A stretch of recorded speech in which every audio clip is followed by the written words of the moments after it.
Don Ruy había sido apadrinado, al nacer, por Nuestra Señora del Pilar, de quien siempre se conservó devoto y fiel servidor. Aunque siendo de sangre brava y alegre, gustabanle las armas, la caza, los salones galantes, y por veces, las noches ruidosas de taberna con dados y pellejos de vino. Por amor, y por las facilidades de la santa vecindad, adquiriera la piadosa costumbre, desde su llegada a Segovia, de visitar todas las mañanas a su celestial madrina y de pedirla, a medio de 3 avemarias, la bendición y la gracia. Al oscurecer, después de alguna ruda correria por campo y monte con los lebreles y el halcón, aún volvía, a la hora de las vísperas, para murmurar dulcemente una salve. Y todos los domingos compraba en el atrio, a una ramilletera morisca, algún atado de junquillos o claveles o rosas silvestres, que esparcía con ternura y cuidado galantes enfrente del altar de la Virgen. A esa venerada iglesia del Pilar venía también cada domingo doña Leonor, la tan citada y hermosa mujer del señor de Lara, acompañada por una aya triste, de ojos más abiertos y duros que los de una lechuza, y por 2 fuertes lacayos que la envolvían y guardaban como unas torres. Tan celoso era el señor don Alonso, que solo por habérselo ordenado severamente el confesor y con miedo de ofender a la Virgen, su vecina, permite a esta visita fugitiva, cuyos pasos y demora espiaba impacientemente entre las rejas de una celosía. Toda la semana se la pasaba doña Leonor en la cárcel del enrejado solar de granito negro, no teniendo para recrearse y respirar, aun en las ardorosas calmas del estio, más que un fondo de jardín verdinegro, cercado de tan altos muros, que apenas se alcanzaba a ver, emergiendo de ellos, a la Yacuya, alguna punta de triste ciprés. Mas esa corta visita a Nuestra Señora del Pilar bastó para que don Ruy se enamorase de ella locamente, en la mañana de mayo en que la vio de rodillas ante el altar, envuelta en un haz de rayos de sol, aureolada por sus cabellos de oro, con las largas pestañas pendidas sobre el libro de las horas y el rosario cayendo de entre sus finos dedos, toda ella fina, blanca, de una blancura de lirio abierto en la sombra, más blanca entre los negros encajes y las sedas negras que alrededor de su cuerpo. Lleno de gracia, quebrabanse en arrugas sobre las losas de la capilla, viejas lápidas de sepultura sin fecha. Cuando después de un momento de éxtasis y de delicioso pasmo se arrodilló, fue menos por la Virgen del Pilar, su celestial madrina, que por aquella aparición mortal, de quien no conoce el nombre ni la vida, y por la cual daría vida y nombre si ella se rindiese por precio tan incierto. Balbuciendo como una plegaria ingrata las 3 avemarias de costumbre, hecho mano al sombrero, descendió levemente la nave sonora y quedóse en el portal, aguardándola, confundido con los mendigos lazarientos que se calentaban al sol. Y cuando al cabo de un tiempo, en que don Ruy sintió en el corazón un desusado latir de ansiedad y miedo, doña Leonor pasó y se detuvo, mojando los dedos en la pila del agua bendita, sus ojos, bajo el velo caído, no se irguieron frente a él ni tímidos ni desatentos. Con el aya de ojos muy abiertos pegada a sus vestidos, entre los 2 lacayos como protegida por 2 torres, atravesó el atrio, piedra por piedra, gozando, seguramente, como una recluida, del aire y el sol que la inundaban.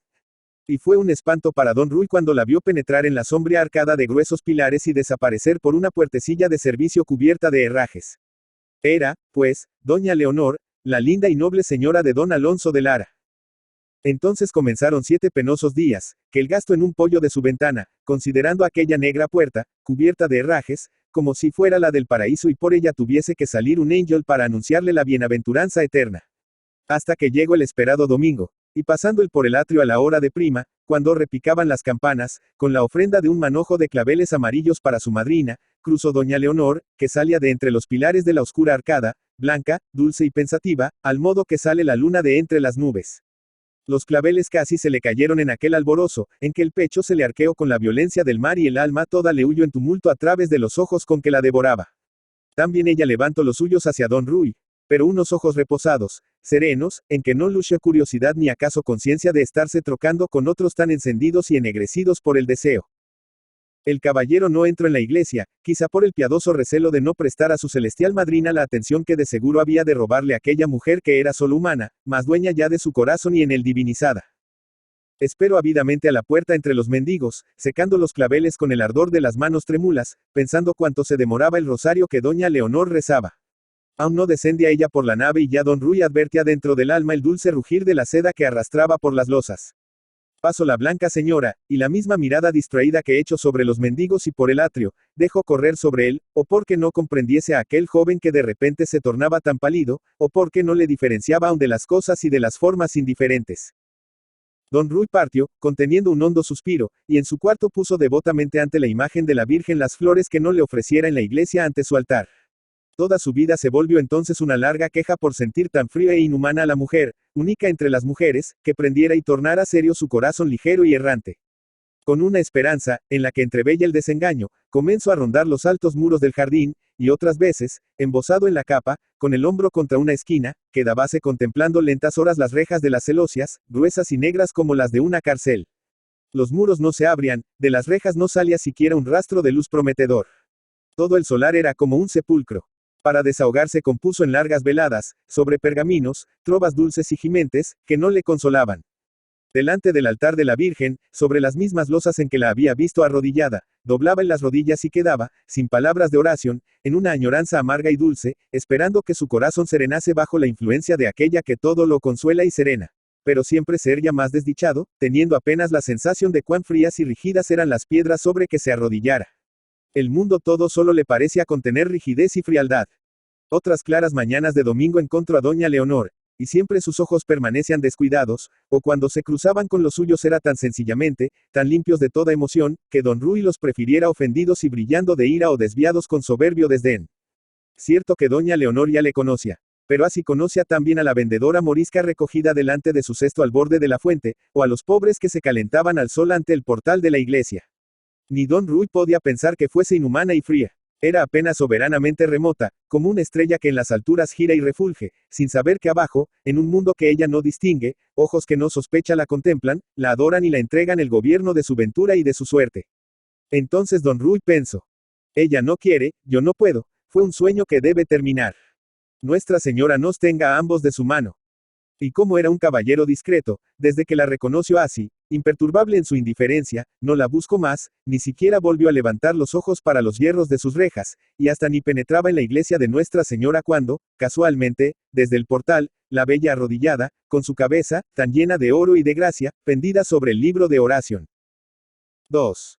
La vieja Aya, de ojos más abiertos y duros que los de una lechuza, no tardó en contar al señor de Lara que, un mozo audaz, de gentil parecer, nuevo morador en las viejas casas del arcediano, se atravesaba constantemente en el atrio y apostábase delante de la iglesia para tirar del corazón por los ojos a la señora doña Leonor. Bien lo sabía ya el celoso hidalgo, porque cuando desde su ventana espiaba como un halcón los pasos de doña Leonor camino de la iglesia, observara las vueltas, las esperas y las miradas dardeantes de aquel mozo galanteador, y se tiraba de las barbas con rabia. Desde entonces, a la verdad, su más intensa preocupación era odiar a don Rui, el impudente sobrino del sacerdote que osaba levantar sus bajos deseos hasta la alta señora de Lara. Constantemente le tenía vigilado por un criado y conocía sus pasos, y sus descansos, y los amigos con quienes holgaba y cazaba, y hasta quien le cortaba sus jubones, y hasta quien le pulía la espada, y cada hora de su vivir. Y aún vigilaba más a doña Leonor, todos sus movimientos, sus modos más fugitivos, sus silencios, la plática con las hayas, las distracciones sobre el bordado, el gesto soñador sobre los árboles del jardín, y el aire y el color con que volvía de la iglesia. Pero tan serena en el sosiego de su corazón se mostraba la señora, que ni el celoso más imaginador de culpas podría hallar manchas en aquella pura nieve. Redoblóse entonces el rencor de don Alonso contra el señor de Cardenas por haber apetecido aquella pureza y aquellos cabellos color de sol claro, y aquel cuello de garza real, que eran solo suyos, para espléndido gusto de su vida. Y cuando paseaba por la triste galería del solar, sonora y abovedada, enfundado en su zamarra orlada de pieles, con el pico de la barba grisácea echada hacia adelante, la cabellera crespa, erizada para atrás, y los puños cerrados, iba siempre removiendo la misma hiel. Tento contra su virtud y contra mi honra. Culpado por 2 delitos, merece 2 muertes. Más a su furor se mezcló el terror cuando supo que don Rui ya no esperaba en el atrio a doña Leonor, ni rondaba amorosamente las tapias del palacio, ni penetraba en la iglesia mientras ella la visitaba, y que tan enteramente refugiábase de su vista, que una mañana, hallándose cerca de la arcada y habiendo sentido cómo se abría la puerta por la cual la señora iba a aparecer, quedóse vuelto de espaldas, sin moverse, riendo con un caballero gordo que le leía un pergamino. Tan bien afectada indiferencia solo servía, pensó don Alonso, para esconder alguna intención dañina que tramaba el diestro engañador. Todo se exacerbó en el desabrido hidalgo, celos, rencor, vigilancia, a pesar de su edad fea y grisácea. En el sosiego de doña Leonor, sospecho maña y fingimiento. E inmediatamente quedaron prohibidas las visitas a Nuestra Señora del Pilar. En las mañanas de domingo corría él a la iglesia para rezar el rosario y llevar las disculpas de la esposa, que no puede venir, murmuraba curvado delante del altar, por lo que sabéis, Virgen Purísima. Cuidadosamente visito y reforzo todos los negros cerrojos de las puertas de su solar. De noche soltaba 2 mastines en las sombras del jardín murado. A la cabecera del vasto lecho, junto a la mesa en donde quedaba la lámpara, un relicario y un vaso de vino caliente con canela y clavo para retemperar sus fuerzas, luce siempre una gran espada desnuda. A pesar de tantas seguridades no dormía, y a cada instante se levantaba sobresaltado de entre las almohadas, agarrando a doña Leonor con mano brutal y ansiosa, que le oprimía el cuello para rugir muy bajo, preso de terribles ansias. Di que me quiere solo a mí. Después, en cuanto amanecía, iba a espiar, como un halcón, las ventanas de don Rui. Nunca le echaba la vista encima. Ahora, ni a la puerta de la iglesia, en las horas de misa, ni recogiéndose del campo, a caballo, al toque del Ave María. Y por verle así, lejos de los sitios y giros acostumbrados, más lo sospechaba dentro del corazón de doña Leonor. En fin, una noche, después de recorrer 1000 veces el pavimento de la galería, removiendo sordamente odios y desconfianzas, grito por el intendente y ordeno que se preparasen las ropas y cabalgaduras. Temprano, de madrugada, partiría con la señora doña Leonor, para su heredad de Cabril, a 2 leguas de Segovia. La partida no fue de madrugada, como huida de avariento que va a esconder su tesoro. Realizóse con todo aparato y demora, quedando la litera delante de la arcada largas horas, con las cortinas abiertas. Entre tanto un caballerizo paseaba por el atrio la mula blanca del hidalgo, enjaezada a la morisca, y del lado del jardín la recua de machos, cargados de baules, presos a las argollas, bajo el sol y la mosca, aturdían la ciudad con el tintinear de los cascabeles. Así supo don Rui la jornada del señor de Lara, y así lo supo toda la ciudad. Fue un gran contento para doña Leonor la noticia del viaje. Gustaba ella de Cabril, de sus sotos y pomares, de los jardines, para donde abrían rasgadamente, sin rejas ni gradas, las ventanas de sus claros aposentos. Allí, por lo menos, tenía aire y sol y plantas que regar, un vivero de pájaros y tantas calles de árboles que la significaban casi la libertad. Luego, que esperaba que en el campo se aligerasen aquellos cuidados que traían, durante los últimos tiempos, tan arrugado y taciturno a su marido y señor. Mas no logró esta esperanza, porque al cabo de una semana aún no se desvaneciera la faz de don Alonso, ni de seguro había frescura de arbolado, susurro de agua corriente o espesos aromas de rosales en flor que calmasen agitación tan amarga y honda. Como en Segovia, en esotra galería abovedada, paseaba sin descanso, enterrado en su zamarra, el pico de la barba echado hacia adelante, la melena erizada para atrás y un terrible rictus en los labios, como si meditase maldades, gozando de antemano su sabor acre y picante. Y todo el interés de su vida concentrarase en un criado que galopaba de continuo entre Segovia y Cabril y que esperaba a las veces en el comienzo de la aldea, junto al crucero, atento para escuchar al hombre que se desmontaba, sofocado, para contarle las nuevas recogidas. Una noche en que doña Leonor, en su cuarto, rezaba el trisagio con las hayas, a la luz de un hachón de cera, el señor de Lara entró pausadamente, trayendo en la mano una hoja de pergamino y una pluma enterrada en el tintero de hueso. Con rudo acento despidió a las hayas, que le temían como a un lobo. Y empujando un escabel, volviéndose a doña Leonor, con cara tranquila, como si apenas viniese a tratar con ella de cosas fáciles y naturales. Señora, dijo, quiero que me escribáis una carta que me conviene mucho escribir. Tan fácil era la sumisión, que, sin otro reparo o curiosidad, luego de ir a colgar en la barra de la cama el rosario con que rezara, se acomodó sobre el escabel, y aplicando sus dedos finos para que la letra fuese esmerada y clara, trazó la primera línea que el señor de Lara le dictó. Caballero. Mas cuando le dictó la siguiente, y de un modo amargo, doña Leonor arrojó la pluma como si le escaldase las manos y, apartándose de la mesa, gritó con aflicción. Señor, ¿a quién le conviene que yo escriba semejantes falsedades? En un brusco movimiento de furor, el señor de Lara echó mano al cinto y, poniéndole el puñal junto a la cara, rugió sordamente. O escribís lo que os mando, porque a mí me conviene, o por Dios, que os vuelco el corazón. Más blanca que la cera de la vela que los alumbraba, con la carne sobrecogida ante aquel hierro brillante, en un terror supremo y que todo aceptaba, doña Leonor murmuró. Por la Virgen María, no me hagáis mal. No os irritéis, señor, que yo vivo para serviros. Mandad, que yo escribiré. Entonces, con los puños cerrados en el borde de la mesa, en donde dejar el puñal, estrechando a la frágil y desdichada mujer con una mirada que la amenazaba, el señor de Lara dictó una carta que decía, una vez conclusa, en letra trémula e incierta. Caballero, muy mal me habéis comprendido, o mal pagáis el amor que os tengo y que no os pude nunca, en Segovia, mostrar claramente. Ahora estoy aquí, en Cabril, ardiendo por veros, y si vuestro deseo corresponde al mío, bien fácilmente lo podéis realizar, puesto que mi marido se halla ausente de la heredad. Venid esta noche, entrad por la puerta del jardín del lado del camino, pasando el estanque, hasta la terraza. Allí veréis una escalera apoyada en una ventana, que es la de mi cuarto, en donde seréis dulcemente agasajado por quien con tanta ansia os espera. Ahora, señora, firmad con vuestro nombre, que es lo que más importa. Doña Leonor trazó muy despacito su nombre, con la faz tan roja como si la desnudasen delante de una multitud. Y ahora, ordenó el marido sordamente, dirigidla a don Ruy de Cárdenas. Oso levantar los ojos ante la sorpresa que le causaba aquel nombre desconocido. Pronto. A don Ruy de Cárdenas. Gritó el hombre sombrío. Don Alonso metió el pergamino en el cinto, junto al puñal, ya envainado, y salió en silencio, con la barba tiesa, apagando el rumor de los pasos en las losas del corredor. Quedó doña Leonor sobre el escabel, las manos cansadas y caídas en el regazo, en un infinito espanto, la mirada perdida en la oscuridad de la noche silenciosa. Menos oscura le parecía la muerte que esa oscura aventura en que la habían envuelto. ¿Quién era ese don Ruy de Cárdenas, de quien nunca oyera hablar, que no había tropezado en su vida, tan quieta, tan poco poblada de hombres y de recuerdos? Él, seguramente, la conocería, la habría seguido, cuando menos con los ojos, pues que era cosa natural y bien ligada a recibir una carta de ella de tanta pasión y promesas tantas. Y así, un hombre, joven acaso, bien nacido, tal vez gentil, penetraba en su destino, bruscamente, traído por la mano de su esposo. Y lo hacía de una manera tan íntima, que ya se le abrían de noche las puertas del jardín y se le colocaba una escalera para que subiese a su cuarto. Y era su marido el que abría la puerta y colocaba la escalera. ¿Para qué? Entonces, de repente, doña Leonor comprendió la verdad, la vergonzosa verdad, que la arrancó un grito de angustia.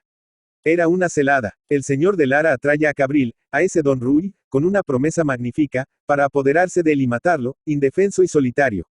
Y ella, su amor, su cuerpo, eran las promesas que se hacían brillar ante los ojos seducidos del pobre Galen. Su marido usaba de su belleza y de su lecho, como red de oro en que debía caer aquella presa enloquecida.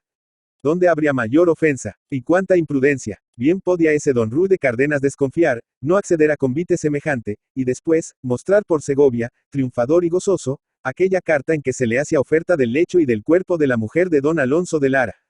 Pero, no, el desventurado correría a Cabril, para morir, y morir miserablemente, en el negro silencio de la noche, sin sacerdote ni sacramentos, con el alma encharcada en el pecado de amor. Para morir, de seguro, porque jamás el señor de Lara consentiría que viviese el hombre portador de aquella carta. De modo que, aquel joven, moría de amor por ella, y por un amor que, sin haberle valido nunca un gusto, le llevaba a seguida a la muerte. De amor por ella, puesto que el odio del señor de Lara, odio que con tanta deslealtad y villania se cebaba solo pudo nacer de celos, que le nublaban los más puros deberes de cristiano y caballero. Sin duda sorprendiera miradas, paseos, intenciones de ese señor don Ruy, poco cauteloso como bien enamorado. Pero, ¿cómo? ¿Cuándo? Confusamente se acordaba de aquel joven, que un domingo la cruzara en el atrio, esperándola luego en el portal de la iglesia, con un manojo de claveles en la mano. Seria ese, era de noble parecer, pálido, con grandes ojos negros y ardientes.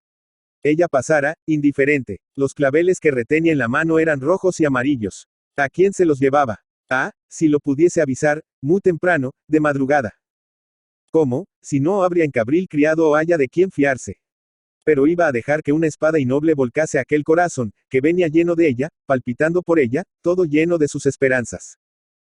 Oh, la ardiente correría de don Ruy, de Segovia a Cabril, con la promesa del jardín abierto, de la escalera apoyada en la ventana, bajo la desnudez y protección de la noche. Mandaría el señor de Lara colocar la escalera en la ventana. Sí, de seguro, para matar con mayor facilidad al pobre, dulce e inocente mozo, cuando se hubiese confiado, con las manos embarazadas y la espada durmiendo en la vaina. De modo que, en la noche siguiente, frente a su lecho, estaría abierta la ventana, y habría una escalera erguida contra el muro, esperando a un hombre. Su marido, emboscado en la sombra del cuarto, mataría a ese hombre. Y si el señor de Lara lo esperase fuera de los muros de la quinta, para asaltarlo brutalmente en algún sendero, y, o por menos diestro, o por menos fuerte, en lucha de armas, cayese el traspasado, sin que el otro conociese a quién mataba. Y ella, allí, en su cuarto, sin saber nada, con las puertas abiertas y la escalera erguida, y el hombre aquel asomado a la ventana, en la sombra de la noche tibia, mientras el marido, que debía defenderla, quedaba muerto en el fondo de una barranquera. ¿Qué hacer, Virgen Santísima? Oh, rechazaría soberbiamente al imprudente. Pero, y el espanto de él y la cólera de su deseo engañado. Me habéis llamado, señora, y allí traía, sobre el corazón, una carta con su firma. ¿Cómo le podría contar la terrible emboscada y el engaño? Era tan largo de explicar, en aquel silencio y solitud de la noche, mientras sus ojos, húmedos y negros, la estuviesen suplicando y traspasando. Desgraciada de ella si el señor de Lara muriese y la dejara sola, sin defensa, en aquel caserón abierto. Cuán desgraciada también si aquel joven, llamado por ella, que la amaba y que por ese amor venía corriendo deslumbrante, encontrase la muerte en el sitio de su ilusión, y muerto, en pleno pecado, rodase para la eterna desesperación. Tendría unos 25 años si era aquel joven airoso y pálido, con un jubón de terciopelo rojo y un ramo de claveles negros, que estaba a la puerta de la iglesia, en Segovia. Saltaron las lágrimas de los cansados ojos de doña Leonor. Y doblando las rodillas, el alma puesta en los cielos, donde la luna se comenzaba a levantar, murmuró con una infinita amargura. Oh, Virgen del Pilar, Señora mía, vela por los dos, por todos nosotros. 3. Entraba don Ruy en el fresco patio de su casa, cuando de un banco de piedra, en la sombra, irguióse un mozo de campo, que sacó del zurrón una carta y se la entregó, murmurando. Señor, daos prisa en leer, que tengo que volverme a Cabril. Don Ruy abrió el pergamino, y en el deslumbramiento que le causó lo batió contra el pecho, como para enterrarlo en el corazón. El mozo de campo insistió, preso de gran inquietud. Pronto, señor, pronto. No necesitáis responder, basta que me deis una señal de haber recibido el recado. Don Ruy arrancó uno de los guantes y se lo entregó. Y ya corría el criado en la punta de las leves alpargatas, cuando, con un grito, le detuvo don Ruy. Escucha, ¿qué camino llevas tú para ir a Cabril? El más corto y solitario para gente atrevida, que es por el Cerro de los Ahorcados. Bien. Subió don Ruy. Siempre lo amara, pues, desde la mañana bendita en que sus ojos se habían cruzado en el portal de Nuestra Señora. Mientras él rondaba aquellos muros del jardín, maldiciendo una frialdad que le parecía más fría que la de los fríos muros, ya ella le había dado su alma, y llena de constancia, con amorosa sagacidad, reprimiendo el menor suspiro, adormeciendo desconfianzas, preparaba la noche radiante en que le daría tan bien su cuerpo. Tanta firmeza, un ingenio tan fino en las cosas del amor, aún se la tornaban más bella y más apetecida. Subió don Ruy las escaleras de piedra, y llegado a su aposento, sin quitarse siquiera el sombrero, leyó de nuevo aquel pergamino, en que doña Leonor le llamaba de noche a su cuarto, para poseerla enteramente. Y no le maravilló la oferta, después de tan constante e imperturbable indiferencia. Antes bien, percibió un amor astuto, por ser fuerte, que con gran paciencia se esconde ante los estorbos y peligros, y fríamente prepara su hora de gozo, mejor y más deliciosa por hallarse tan bien dispuesta. Con qué impaciencia miraba entonces el sol, tan perezoso aquella tarde en descender tras los montes. Sin reposo, en su cuarto, con las ventanas cerradas para mejor concentrar su felicidad, preparábase amorosamente para la triunfal jornada, las finas ropas con encajes, un jubón de terciopelo negro, esencias perfumadas. 2 veces descendió a las caballerizas para asegurarse de que su caballo estaba dispuesto. Sobre el suelo dobló y volvió a doblar la hoja de la espada que llevaría al cinto. Pero su mayor cuidado era el camino de Cabril, a pesar de conocerlo bien, y la aldea apiñada en torno del monasterio franciscano, y el viejo puente romano con su calvario y la honda torrentera que conduce a la heredad de don Alonso. Aún en aquel invierno había cazado por allí, yendo de montería con 2 amigos de Astorga, y pensar al contemplar la torre de los Lara. He ahí la torre de la ingrata. Cómo se engañaba. Las noches eran de luna. Saldría de Segovia calladamente, por la puerta de San Mauro. Un galope corto lo ponía en el Cerro de los Ahorcados. También conocía ese sitio de tristeza y pavor, con sus 4 pilares de piedra, en los que se ahorcaba a los criminales, dejando luego sus cuerpos, balanceados por el aire y secos por el sol, hasta que se pudriesen las cuerdas y cayeran los esqueletos, blancos y limpios de carne por el pico de los cuervos. Tras del cerro estaba la laguna de las Dueñas. La última vez que la había pasado fue en el día del apóstol San Matías, cuando el corregidor y las cofradías de la paz y caridad, en solemne procesión, iban a dar sagrada sepultura a los huesos recogidos en el suelo. Después, el camino corre liso y derecho hasta Cabril. Así meditaba don Ruy la jornada venturosa, mientras calla la tarde. Cuando oscureció, y en torno de las torres de la iglesia, comenzaron a girar los murciélagos, y en las esquinas del atrio encendiéronse los nichos de las ánimas, el valiente caballero sintió un miedo extraño, el miedo de aquella felicidad que se acercaba y que le parecía sobrenatural. Era, pues, cierto que esa mujer de divina hermosura, famosa en Castilla y más inaccesible que un astro, sería suya, toda suya, en el silencio y seguridad de una alcoba, dentro de breves instantes, cuando aún no se hubiesen apagado delante de los retablos de las ánimas aquellas luces devotas. Que había hecho el para lograr tanto bien. Pisar a losas de un atrio, buscando con los ojos otros ojos, que no se erguían desatentos o indiferentes. Entonces, sin dolor, abandonó su esperanza. Y he aquí que, de repente, aquellos ojos distraídos lo buscan, aquellos brazos cerrados se le abren, largos y desnudos, y con el cuerpo y con el alma aquella mujer le grita, oh mal avisado, que no me entendiste. Ven, quien te desanimo, te pertenece, donde hubo jamás igual ventura. Tan alta, tan rara era, que, de seguro, tras de ella, si no yerra la ley humana, debía caminar la desventura. Y de fijo que caminaba. Pues cuánta desventura en saber que después de aquella felicidad, cuando de madrugada, saliendo de los divinos brazos, se retirase a Segovia, su Leonor, el bien sublime de su vida, tan inesperadamente adquirido por un instante, recaería de nuevo bajo el poder de otro amo. ¿Qué importaba? Viniesen después dolores y celos. Aquella noche era espléndidamente suya. Todo el mundo una apariencia vana, y la única realidad ese cuarto de Cabril, mal alumbrado, donde ella le esperaría con los cabellos sueltos. Bajó deprisa la escalera y se acomodó sobre el caballo. Después, por prudencia, atravesó el atrio lentamente, con el sombrero bien levantado de la cara, como en un paseo natural, dando a entender que buscaba fuera de los muros el fresco de la noche. Nada le inquietó hasta la puerta de San Mauro. Allí un mendigo, agachado en la oscuridad de un arco, tocando monótonamente su zanfoña, pidió a la Virgen y a todos los santos que llevasen a aquel gentil caballero en su dulce y santa guarda. Paráse don Ruy para alargarle una limosna, cuando recordó que aquella tarde no había pasado por la iglesia, a la hora de vísperas, para recoger la celestial bendición de su madrina. De un salto apeóse del caballo porque, justamente, cerca del viejo arco relucía una lámpara alumbrando un retablo. Era una imagen de la Virgen con el pecho atravesado por 7 espadas. Arrodillóse don Ruy, dejando el sombrero sobre las losas, y con las manos erguidas, celosamente, rezó una salve. La claridad amarilla de la luz envolvía el rostro de la Virgen que, sin sentir el dolor de los 7 aceros, o como si ellos solo le proporcionasen inefables gozos, sonreía con los labios abiertos.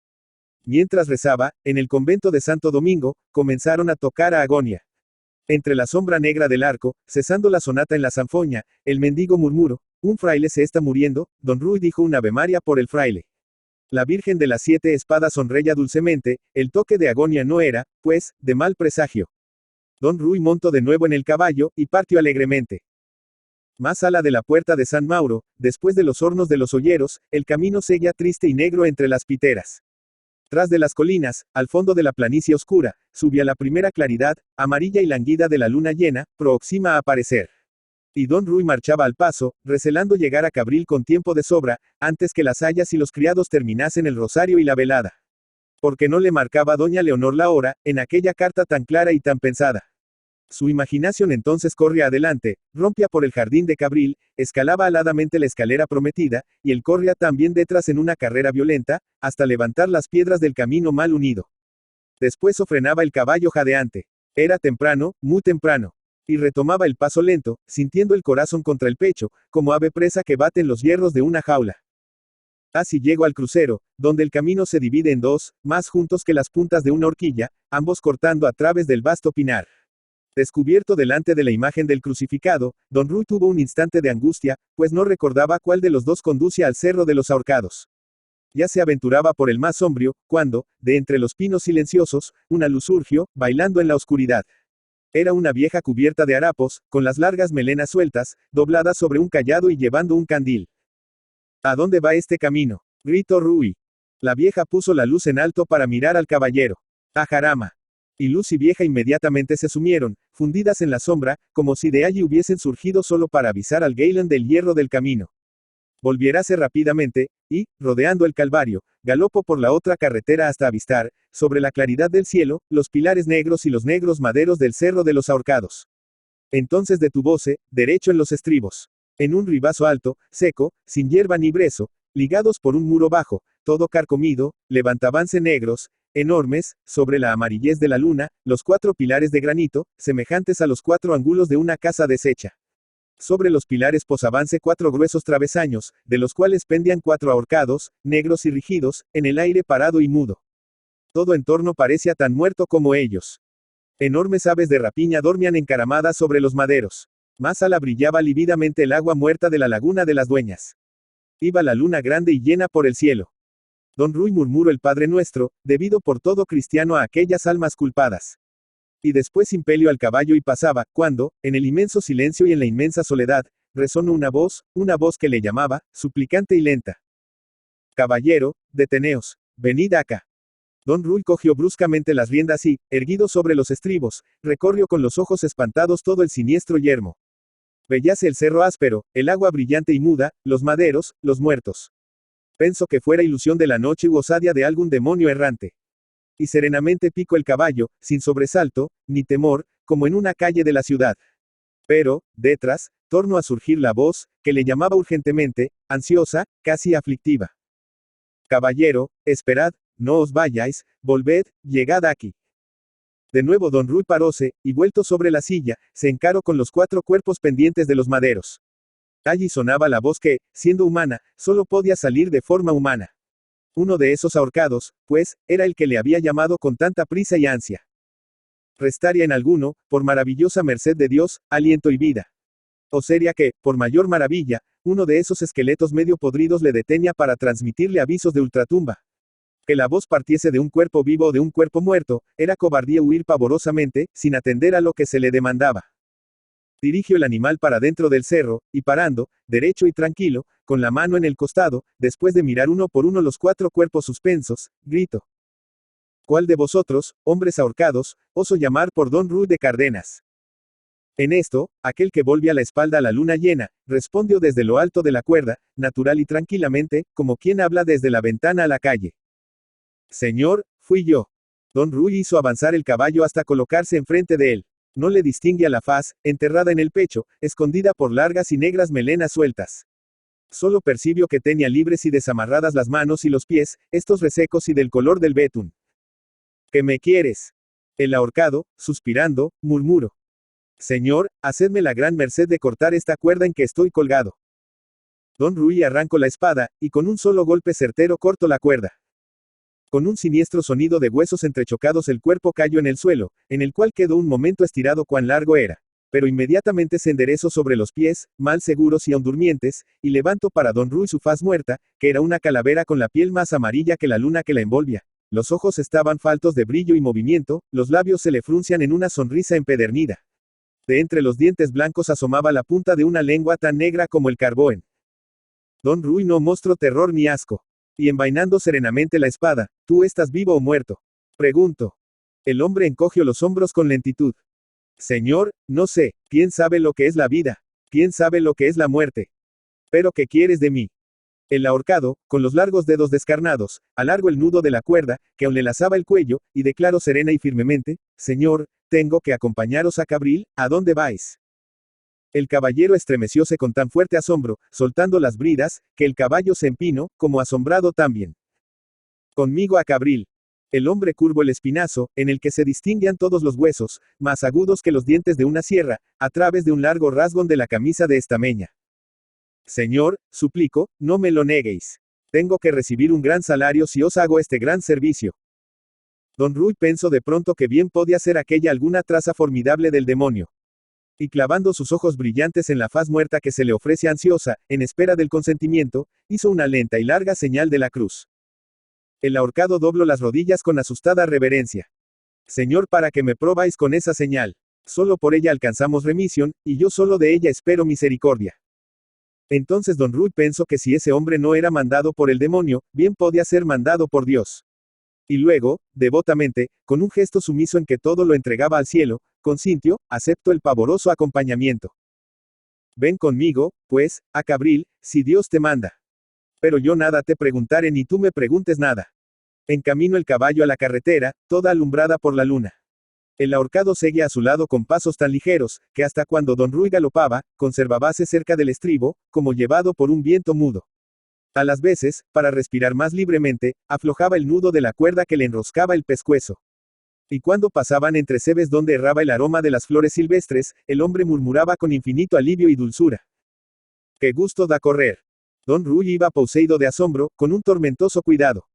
Comprendía, desde luego, que se trataba de un cadáver, reanimado por Dios para un extraño y encubierto servicio. Pero, porque le daba Dios tan horrible compañero. Para protegerle, para impedir que doña Leonor, amada del cielo, por su piedad, cayese en culpa mortal. Y para tan divina incumbencia de tan alta merced, no tenía el Señor ángeles en el cielo, antes que echar mano de un supliciado. Ah, con qué gusto volvería riendas para Segovia de no mediar la galante lealtad del caballero, el orgullo de no retroceder jamás, y la sumisión a las órdenes de Dios, que sentía inmediatamente sobre su espíritu.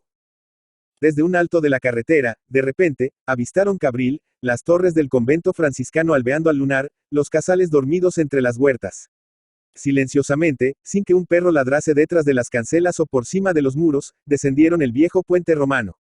Delante del Calvario, el ahorcado cayó de rodillas sobre las losas, irguió los lividos huesos de las manos y quedó rezando un largo rato, entre profundos suspiros. Después, al entrar en el barranco, bebió mucho tiempo y consoladamente en una fuente que corría y cantaba bajo las frondas de un salgueiro. Como el barranco era angosto, encaminóse delante del caballero, todo curvado, con los brazos cruzados fuertemente sobre el pecho, sin un rumor.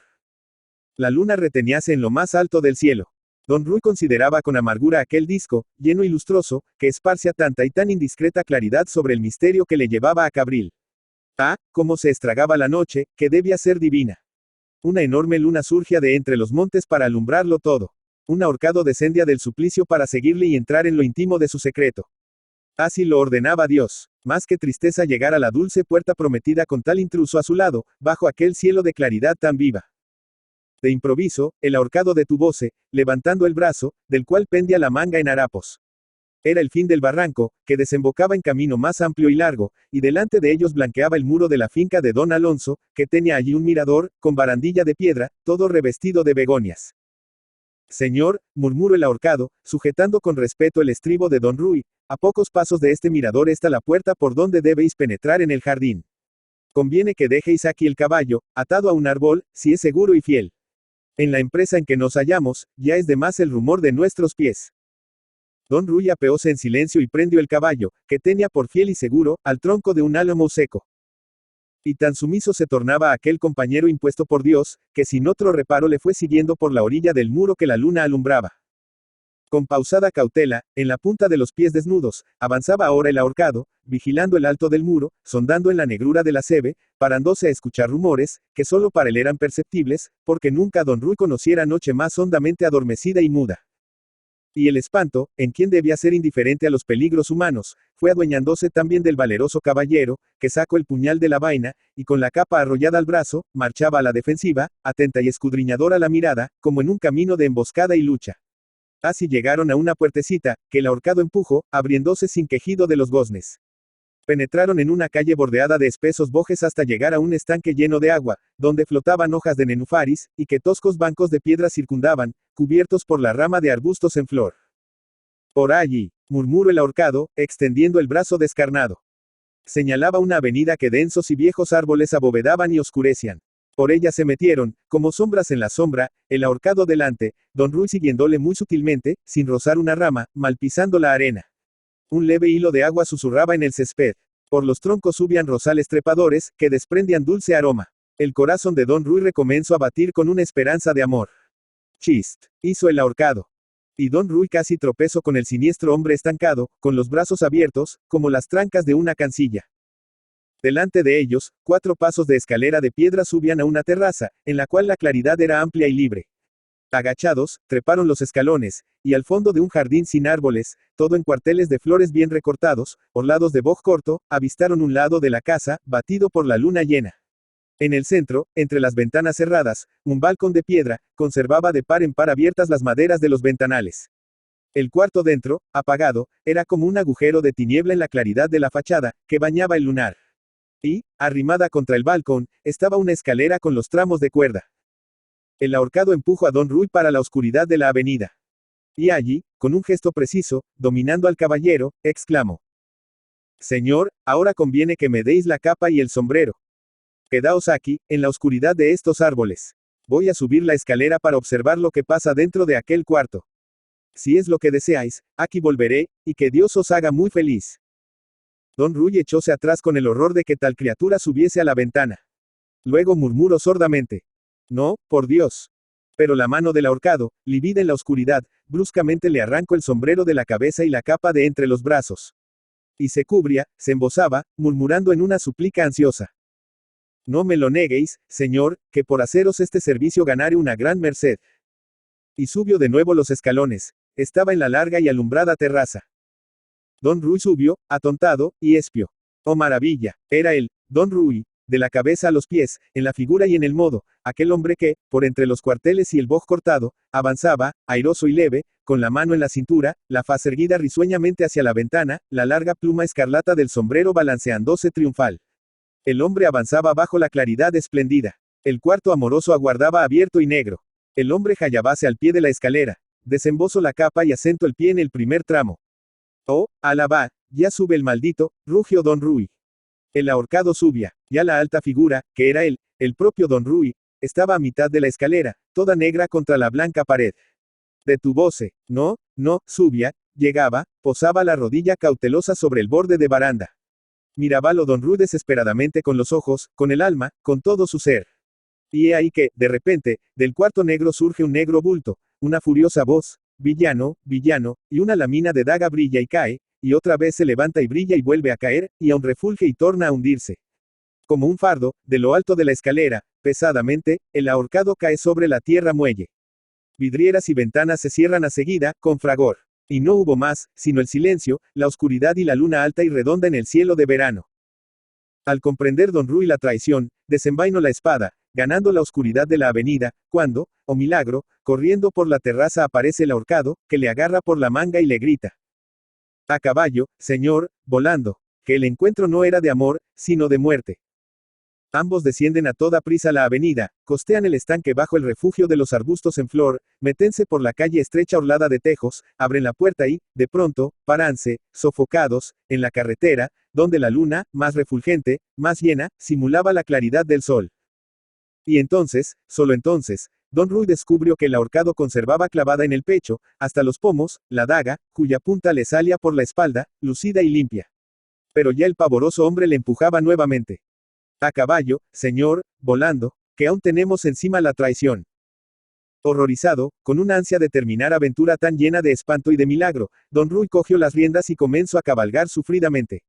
Y luego, con gran prisa, el ahorcado saltó también a grupas del caballo fiel. Encogióse el buen caballero al sentir en sus espaldas el roce de aquel cuerpo muerto, desprendido de un patíbulo, atravesado por una daga. Con qué desesperación galopó entonces por la carretera interminable. Y don Rui a cada momento sentía un frío mayor que le helaba los hombros, como si llevase sobre ellos un enorme costal de nieve. Al pasar por el crucero, murmuró, valedme, señor, y más ala, estremecióse de repente, con el quimérico miedo de que tan fúnebre camarada le fuese acompañando para siempre, y se tornase su destino galopar a través del mundo, en una noche eterna, llevando un muerto a grupas de su caballo. Y no se contuvo, grito para atrás, en el viento de la carrera que los aérea. ¿En dónde queréis que os deje? El ahorcado, acercando tanto el cuerpo a don Rui, que le tocó con el pomo de la daga, repuso. Señor, conviene que me dejéis en el cerro. Dulce e infinito alivio para el buen caballero, pues el cerro estaba cerca, y ya se distinguían en la claridad desmayada los pilares y los travesaños negros. A poco detuvo el caballo, que temblaba blanco de espuma. El ahorcado, sin rumor, descendió de la silla, asegurando, como buen servicial, el estribo de don Rui. Y con la calavera erguida, y la lengua negra pendiente entre los dientes blancos, murmuró una respetuosa súplica. Hacedme ahora el gran servicio de volverme a colgar otra vez. Don Rui estremecióse de horror. Por Dios, que os ahorque yo. El hombre suspiró, abriendo los brazos, en un triste ademán. Señor, por voluntad de Dios es, y por voluntad de aquella que le es más grata a Dios. Resignado, sumiso a los mandatos de lo alto, apeóse don Rui y comenzó a seguir al hombre, que caminaba hacia el cerro pensativamente, doblando el dorso, del cual salía, clavada y limpia, la punta de la daga. Pararonse ante el suplicio vacío. En torno de los otros pendían los otros tres esqueletos. El silencio era más triste y hondo que los otros silencios de la tierra. El agua de la laguna ennegreciérase. La luna descendía rápida y desfallecía. Don Rui examinó el madero en donde quedaba el pedazo de cuerda cortada con la espada. ¿Cómo queréis que os cuelgue? Exclamó. No llego con la mano al otro pedazo de cuerda, yo solo no basto para izaros. Señor, respondió el hombre, ahí, al lado, debe de haber un rollo de cuerda. Una punta me la ataréis a este nudo que tengo en el pescuezo. La otra punta la equeréis por encima del madero, y, tirando después, fuerte como sois, conseguiremos nuestro objeto. Curvados ambos con pasos lentos, buscaron el rollo de cuerda. Lo encontró el ahorcado, y él mismo lo desenrolló. Entonces don Rui descalzóse los guantes. Y enseñado por el que también lo aprendiera del verdugo, ató una punta al lazo que el hombre conservaba en el pescuezo, y tiró con fuerza la otra, que ondeó en el aire, pasó sobre el madero y quedó pendiente cerca del suelo. Y el robusto caballero, afianzando los pies, retesando los brazos, tiró de la cuerda e hizo el hombre hasta dejarlo suspenso, negro, en el aire, como un ahorcado natural, entre los demás ahorcados. ¿Estás bien así? Lenta y sumisa vino la voz del muerto. Señor, estoy como debo. Don Rui, entonces, enrollo la cuerda al pilar de piedra. Y el sombrero en la mano, limpiándose con la otra el sudor que le corre a cántaros, contemplo a su siniestro y milagroso compañero. Estaba ya rígido como antes, con la faz pendiente bajo las melenas caídas, los pies enderezados, todo carcomido como un viejo tronco. En el pecho conservaba la daga clavada. Por cima, dos cuervos dormían quietos. ¿Y ahora, qué más quieres? Preguntó don Rui comenzando a ponerse los guantes. Desde lo alto, el ahorcado murmuró. Señor, con toda el alma os ruego que, al llegar a Segovia, le contéis el suceso a Nuestra Señora del Pilar, vuestra madrina, que de ella espero gran merced para mi salvación eterna por este servicio, que, por su mandato, os hizo mi cuerpo. Todo lo comprendió don Rui de Cárdenas entonces, y arrodillándose devotamente sobre el suelo de dolor y muerte, rezó una larga oración por aquel buen ahorcado. Después galopó para Segovia. Clareaba la mañana cuando traspasó la puerta de San Mauro. Sonaban las campanas en el aire claro. Y entrando en la iglesia de Nuestra Señora del Pilar, aun en el desaliño de su terrible jornada, don Rui, ante el altar, narró a su celestial madrina la ruin tentación que le llevara a Cabril, el socorro que del cielo había recibido, y con lágrimas de arrepentimiento y gratitud, juro que nunca más pondría deseo en donde hubiese pecado, ni en su corazón daría entrada a pensamiento que viniese del mundo y del mal. I.V. A esa hora, en Cabril, don Alonso de Lara, con los ojos abiertos de pasmo y de terror, escudriñaba todas las calles, cuarteles y sombras de su jardín. Cuando al amanecer, luego de abierta la puerta de la cámara en que había encerrado a doña Leonor, descendió sutilmente al jardín y no encontró debajo del balcón, pegando a la escalera, como deliciosamente se prometía, el cuerpo de don Rui de Cárdenas, tuvo por cierto que el odiado hombre, al caer, aun con un hilo débil de vida, se arrastraría sangrando, con el intento de alcanzar el caballo y escapar de Cabril. Mas con aquella recia daga que por 3 veces enterrara en su pecho, y que en el pecho había dejado, no se arrastraría el villano muchos metros, y en algún sitio de aquellos debía de yacer estirado y frío. Rebusco entonces cada calle, cada sombra, cada macizo de arbustos. Y, caso maravilloso, no descubría el cuerpo, ni pisadas, ni tierra que hubiese sido removida, ni siquiera rastro de sangre sobre la tierra.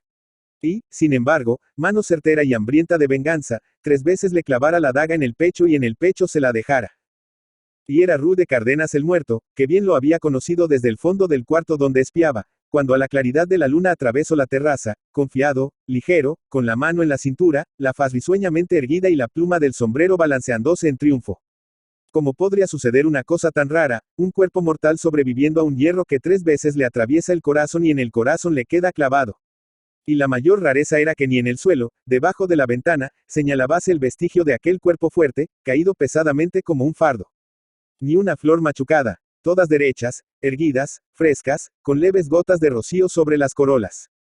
Inmóvil de espanto, casi de terror, don Alonso de Lara detuvose allí, considerando el balcón, midiendo la altura de la escalera, contemplando con ojos espantados los alelies derechos, frescos, sin un tallo u hoja doblada. Después comenzó a correr locamente por la terraza, por la avenida, por la calle de los Bojes, todavía con la esperanza de hallar una pisada, un tallo roto, alguna gota de sangre sobre la finísima arena. Nada. Todo el jardín ofrece un desusado arreglo y limpieza, como si sobre él nunca hubiese pasado el viento que deshoja ni el sol que mustia. Entonces, al atardecer, devorado por la incertidumbre y el misterio, tomó un caballo y, sin escudero ni caballerizo, partió para Segovia. Curvado y escondidamente, como un forajido, penetró en su palacio por la puerta del pomar, y su primer cuidado fue correr la galería abovedada, desatrancar las maderas de las ventanas y espiar ávidamente la casa de don Rui de Cárdenas. Todos los miradores de la vieja morada del arcediano estaban abiertos, respirando la frescura de la noche, y a la puerta, sentado en un banco de piedra, un mozo de caballeriza afinaba perezosamente la bandurria. Don Alonso de Lara descendió a su cámara, lívido, pensando que no acontecía de seguro desgracia en casa donde todas las ventanas se abren para recibir el fresco, y en la puerta de la calle tocan y se divierten los mozos. Batió las palmas, pidiendo furiosamente la cena. Y apenas sentado al extremo de la mesa, en su alta silla de cuero labrado, mandó llamar al intendente, a quien enseguida ofreció, con extraña familiaridad, una copa de vino añejo. En tanto el hombre, en pie, bebía respetuosamente, don Alonso, metiendo los dedos por la maraña de las barbas y forzando su sombría faz para sacarle una sonrisa, preguntaba por las nuevas acontecidas en Segovia. Durante los días de su estancia en Cabril nada espantoso o digno de murmuración había ocurrido en la ciudad. El intendente limpió los labios para afirmar que nada espantoso murmurábase en Segovia, a no ser que la hija del señor don Gutiérrez, tan joven y rica heredera, tomaba el hábito de las carmelitas descalzas. Don Alonso insistía mirando vorazmente al intendente. Y no se trabara una gran lucha, no se encontrara herido en la carretera de Cabril un caballero joven, muy conocido. El intendente encoge a los hombros, nada desean por la ciudad de luchas y caballeros heridos. Con un acento desabrido, don Alonso lo despidió de su presencia. Apenas terminada la parca cena, volvió a la galería para espiar de nuevo las ventanas de don Rui. Ahora estaban cerradas. En la última de la esquina percibíase tenue claridad. Pasó en vigilia la noche, removiendo incansablemente el mismo espanto. ¿Cómo pudo escapar aquel hombre con una daga atravesada en el corazón? ¿Cómo? Al amanecer tomó una capa, un largo sombrero, y descendió al atrio, todo embosado y cubierto, y quedó rondando por delante de la casa de don Rui. Las campanas tocaban a maitines. Los mercaderes, con los jubones mal abotonados, salían a levantar las persianas de las puertas, a colgar el muestrario. Ya los hortelanos, picando los burros cargados de costales, lanzaban los pregones anunciando la hortaliza fresca, y los frailes descalzos, con la alforja al hombro, pedían limosna y bendecían a las mozas. Beatas embosadas, con gruesos rosarios negros, enfilaban golosamente para la iglesia. Después el pregonero de la ciudad, parado en un extremo del atrio, tocó una bocina, y con una voz tremenda comenzó a leer un edicto. El señor de Lara pararáse junto a la fuente, pasmado, como embebecido en el canto de los chorros. De repente pensó que aquel edicto, leído por el pregonero de la ciudad, debíase referir a don Rui, acaso a su desaparición. Corrió a la esquina del atrio. Pero ya el hombre, con el papel enrollado, abríase paso, batiendo en las losas con su vara descomunal. Y cuando se volvió para espiar de nuevo la casa, he aquí que sus ojos, atónitos, tropiezan a don Rui, su víctima, que venía caminando para la iglesia de Nuestra Señora, ligero, airoso, la faz risueña y erguida en el fresco aire de la mañana, de jubón claro, con plumas claras, con una de las manos posada en el cinto, la otra meneando distraídamente un bastón con borlas de torsal de oro. Don Alonso recogióse entonces a su casa con pasos arrastrados y envejecidos. En lo alto de la escalera de piedra halló a su viejo capellán, que venía a saludarle y que, penetrando con él en la antecámara, después de pedir, con reverencia, nuevas de la señora doña Leonor, le habló de un prodigioso caso que había llenado a la ciudad de espanto y murmuración. En la víspera, por la tarde, yendo el corregidor a visitar el Cerro de las Orcas, pues se acercaba la fiesta de los santos apóstoles, descubriera, con mucho pasmo y escándalo, que uno de los ahorcados tenía una daga clavada en el pecho. Era gracia de algún pícaro siniestro. Venganza que la muerte no saciara. Y para mayor prodigio aún, el cuerpo había sido descolgado del madero, arrastrado en huerta o jardín, pues que presas a los viejos harapos se encontraron hojas tiernas, y después nuevamente ahorcado y con una cuerda nueva. Así iba la turbulencia de los tiempos, que ni los muertos se privaban de tamaños ultrajes. Don Alonso escuchaba temblando, con el pelo horripilado. Inmediatamente, con una ansiosa agitación, bramando, tropezando contra las puertas, quiso partir y convencerse con sus propios ojos de la fúnebre profanación. En 2 mulas enjaezadas de prisa, ambos salieron para el Cerro de los Ahorcados, él y el capellán, arrastrado y aturdido. Un gran golpe de vecinos de Segovia, reuniérase en el cerro, poseídos todos de un horror maravilloso ante el muerto que fuera muerto. Todos se arremolinaron en torno del noble señor de Lara, que permanecía desmadejado y livido, mirando al ahorcado y a la daga que le atravesaba el pecho. Era su daga, fuera el quien había matado al muerto. Galopó empavorecido para Cabril, y allí se encerró con su secreto, comenzando a palidecer, a adelgazar, siempre alejado de la señora doña Leonor, escondido por las calles sombrías del jardín, murmurando palabras al viento, hasta que en la madrugada de San Juan, una criada, que volvía de la fuente con su cántaro, lo encontró muerto, bajo el balcón de piedra, estirado en el suelo, con los dedos clavados en el bancal de alelies, donde parecía haber excavado largamente la tierra, buscando algo. Para huir de tan lamentables memorias, la señora doña Leonor, heredera de todos los bienes de la casa de Lara, recogióse a su palacio de Segovia. Pero como ahora sabía que el señor don Rui de Cárdenas había escapado milagrosamente de la emboscada de Cabril, y, como día por día, acechando por entre las rejas, lo seguía con ojos húmedos, jamás satisfechos, cuando el caballero cruzaba el atrio para entrar en la iglesia, no quiso ella, con recelo de las prisas e impaciencia de su corazón, visitar a la señora del Pilar mientras durase el luto. Más tarde, una mañana de domingo, cuando, en vez de crespones negros, se pudo cubrir de sedas rojas, descendió la escalera de su palacio, pálida, por efecto de una emoción nueva y divina, pisó las losas del atrio y traspuso las puertas de la iglesia. Don Rui de Cárdenas estaba arrodillado delante del altar, en donde había colocado su votivo ramo de claveles blancos y amarillos. Al rumor de las finas sedas, irguió los ojos con una esperanza purísima, hecha de gracia celeste, como si un ángel le hubiese llamado. Doña Leonor arrodillóse, arqueado el pecho por la impresión, tan pálida y tan feliz, que la cera de las hachas no era más pálida, ni más felices las golondrinas que batían sus alas libres por las ojivas de la vieja iglesia. Ante ese altar, y de rodillas en esas losas, ambos fueron casados por el obispo de Segovia, don Martiño, en el otoño del año de gracia de 1475, siendo ya reyes de Castilla Isabel y Fernando, muy poderosos y muy católicos, por quien Dios operó grandes hechos sobre la tierra y sobre el mar. José María Eza de Queiroz.